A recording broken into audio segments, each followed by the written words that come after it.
Everyone, అందరు ఎలా ఉన్నారు? సో ఈరోజు నేను 9 వీక్స్ సాయి దివ్య పూజది 3rd వీక్ చేస్తున్నాను అనమాట. సో ప్రసాదం ప్రిపేర్ చేస్తున్నాను. సో నేను యాక్చువల్గా చాలా ఎర్లీగా లేచి అంతా నీట్గా క్లీన్ చేసుకొని, ఇల్లంతా నీట్గా క్లీన్ చేసుకొని ఫ్రెష్ అప్ అయ్యి ఇంక నేను ప్రసాదం ప్రిపేర్ చేసుకుంటున్నాను అనమాట. యాక్చువల్గా ఆ రోజు రథయాత్ర కూడా థర్స్డే పడింది 16th. సో అండ్ నాకు చాలా హ్యాపీగా అనిపించింది. సో ఇది నా 3rd వీక్. సో ఆల్రెడీ నేను 2 వీక్స్ కంప్లీట్ చేసుకున్నాను. ఫర్దర్గా నేను మీకు చెప్తాను నేను ఆ 2 వీక్స్ అండ్ ఫస్ట్ వీక్ ఎలా చేసుకోవాలి అనేది కూడా, నేను ఎలా చేసుకున్నాను అనేది కూడా నేను మీకు చెప్తాను. అండ్ మోస్ట్లీ నేనైతే మనకి వ్రతం బుక్ అంటే సాయి దివ్య పూజ బుక్లో ఉన్న విధానమే నేను ఫాలో అయ్యానమాట.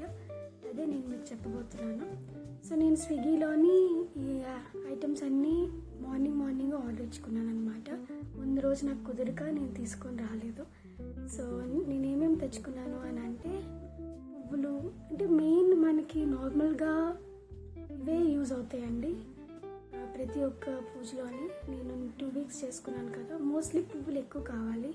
ఎందుకంటే అష్టోత్తర శతనామావళి చదువుకుంటాం కదా, సో పువ్వులు ఎక్కువ ఉండాలి. సో నేను స్విగ్గీలోని అన్నీ ఆర్డర్ ఇచ్చుకున్నాను. స్విగ్గీ మోస్ట్లీ మేము ఫ్రెష్లో ఇచ్చుకుంటాము, బట్ ఫ్రెష్ అనేవి ఇప్పుడు అంత ఫాస్ట్గా డెలివర్ చేయట్లేదు. సో అందుకే ఇంకా స్విగ్గీ మార్ట్లో ఇచ్చానమాట. సో నేను ఏమేమి ఇచ్చాను అని అంటే, పువ్వులు, కొబ్బరికాయ, పళ్ళు అండ్ మన మెత్తవి వస్త్రం అనేది మనకు కావాలి. ఎందుకంటే మనం పీఠం మీద వేస్తాం కదా, నేను అది రీయూజ్ చేస్తున్నాను అనమాట. కిందటి వారంగా నేను వాడుతున్నాను. అండ్ ఇది నేను రాగి జావ తాగుతున్నాను. ఎందుకంటే మనం సాయి దివ్య పూజ ఖాళీ కడుపుతో చేయకూడదు అందుకే నేను రాగి జావ చల్లారి పెట్టుకుంటున్నాను. సో యాక్చువల్గా 16th అంటే థర్స్డే పడింది. సో ట్యూస్డే వచ్చేసి అమావాస్య. సో వెడ్నెస్డే నేను పూజ చేసుకోలేదు.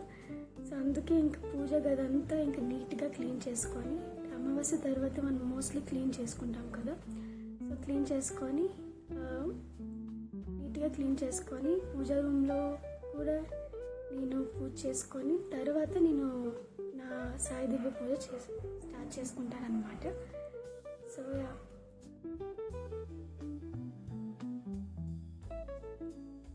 ఇప్పుడు పీఠం అంటే సాయి దివ్య పూజ చేసుకోవడానికి పీఠం రెడీ చేసుకుంటున్నాను.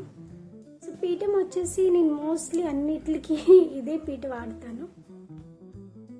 అన్ని పూజలకి నేను కొత్తలో తీసుకున్నాను నేను అది. అండ్ ఇప్పుడు నేను ఏ ప్లేస్ దగ్గర అయితే నేను పూజ చేస్తున్నాను, యాక్చువల్గా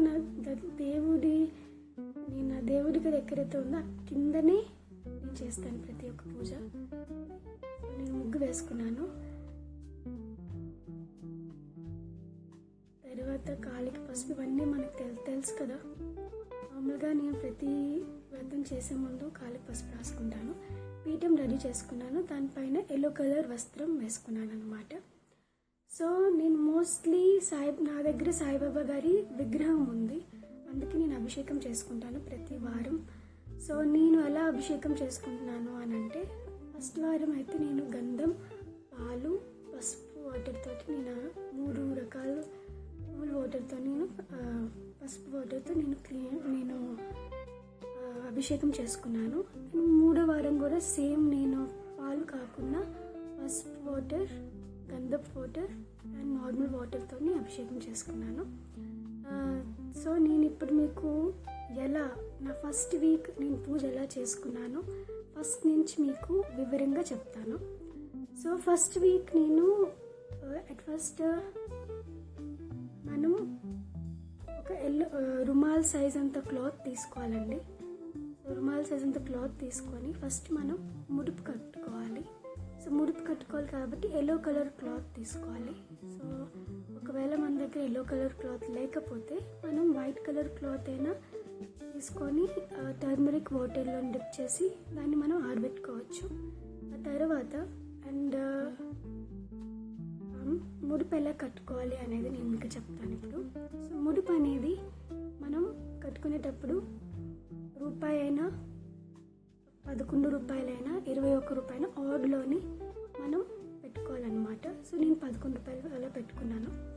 పెట్టుకున్న తర్వాత అందులో అక్షింతలు కొన్ని పసుపు కుంకుమ వేసుకొని మనం ముడుపు కట్టుకోవాలి.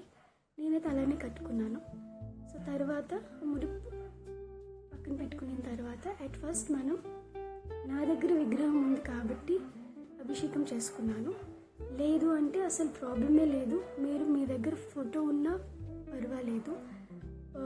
ఫోటోని నీట్గా క్లీన్ చేసుకొని పసుపు గంధం పసుపు అండ్ బొట్లు పెట్టుకొని కుంకుమ బొట్లు పెట్టుకొని మీరు రెడీ చేసుకోవాలి. ఫస్ట్ ఆఫ్ ఆల్ రెడీ చేసుకున్న తర్వాత అట్ ఫస్ట్ ఇవన్నీ మనం రెడీ చేసుకున్నాం కదా. రెడీ చేసుకున్న తర్వాత పీఠం పైన ఇవన్నీ ఫస్ట్ మనం ఫోటో పెడితే కనుక కొన్ని అక్షింతలు వేసి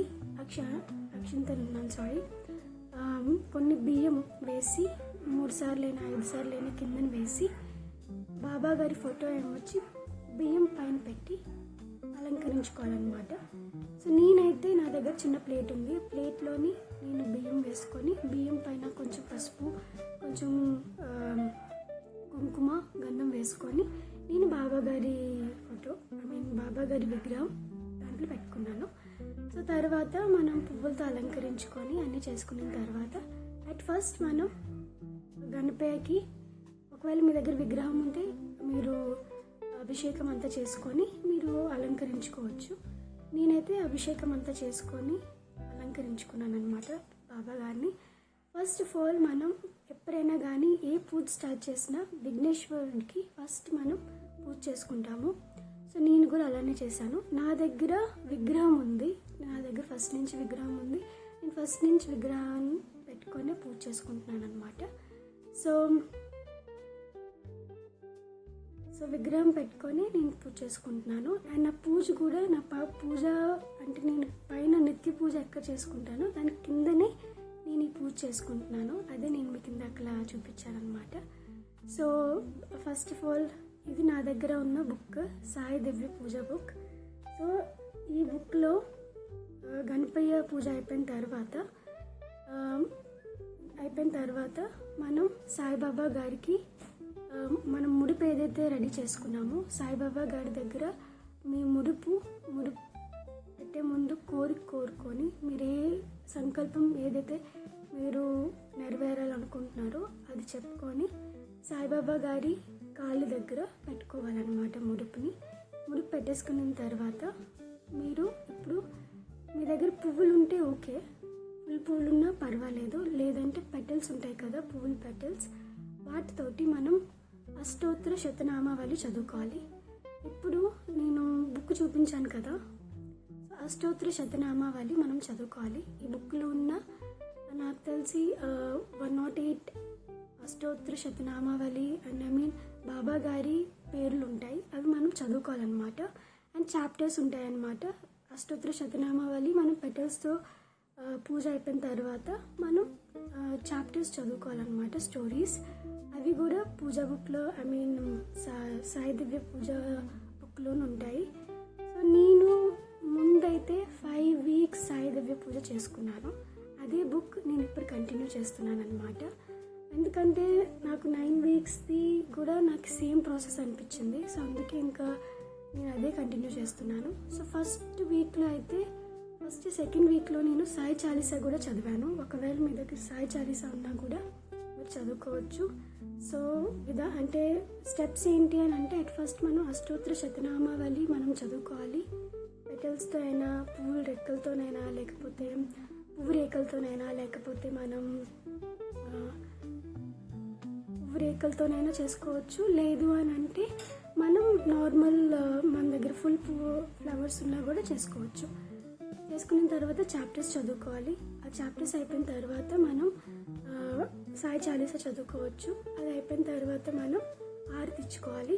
హారతి అనేది ధూపం అనేది చాలా ఇంపార్టెంట్. ఎందుకంటే సాయిబాబా గారికి ధూపం అంటే చాలా ఇష్టం. సో ధూపం వేయడం అయితే మాత్రం చివరిన మర్చిపోవద్దు. సో ఆఖరిన మనం కొబ్బరికాయ మీరు ఏదైనా అనుకొని కొబ్బరికాయ కొట్టుకోవడమే అంతే. సో ఇలానే ఉంటుంది సాయి దివ్య పూజ. నేనైతే ఇలానే చేసుకుంటాను. మీరు ప్రతి వీక్ పూజ కంప్లీట్ అయిపోయిన వెంటనే సాయిబాబా గారి కోవిల్కి విజిట్ చేయడానికి ట్రై చేయండి. కుదరకపోతే మీరు ఇంట్లోనైనా సాయంత్రం హారతితో కంప్లీట్ చేసుకోవచ్చు. అండ్ 9th వీక్ ఉద్యాపన ఎలా చెప్పాలి అని అంటే 9th వీక్ మన పూజ కంప్లీట్ అయిపోయిన తర్వాత 5 ముత్తైదువులనైనా 9 మంది ముత్తైదువులనైనా పిలిచి మీ స్తోమతకు తగినట్టుగా తాంబూలం ఇచ్చుకొని భోజనాలైనా పెట్టుకోవచ్చు. లేదు అని అంటే మనం సాయిబాబా గారికి ప్రిపేర్ చేసిన నైవేద్యం ప్రసాదం ఏదైతే ఉంటుందో అది ఎక్కువ క్వాంటిటీలో ప్రిపేర్ చేసుకొని మనం బయట వాళ్ళకైనా అంటే మేము డిస్ట్రిబ్యూట్ చేయొచ్చు అనమాట, పంచవచ్చు అనమాట. ప్రసాదం అన్నదానం అలా అంటారు కదా, అది మెయిన్ ఇంపార్టెంట్ ఈ పూజలోని. అదైతే అస్సలు మీరు మిస్ చేయొద్దు. అయిపోయిన తర్వాత బుక్స్ అనేవి మనం డిస్ట్రిబ్యూట్ చేయాలి. అది 5 మెంబర్స్కైనా 9 మెంబర్స్కైనా డిస్ట్రిబ్యూట్ చేయాలి. ఆ తర్వాత వచ్చేసి ముడుపు అనేది అయితే మనం షిరిడి వెళ్ళైనా మనం ఉండిలో ముడుపు వేయచ్చు. లేదంటే కుదరకపోతే మనకు దగ్గరలో ఉన్న బాబా కోవిల్కి వెళ్ళి ఉండిలో అయినా ముడుపు వేయచ్చు.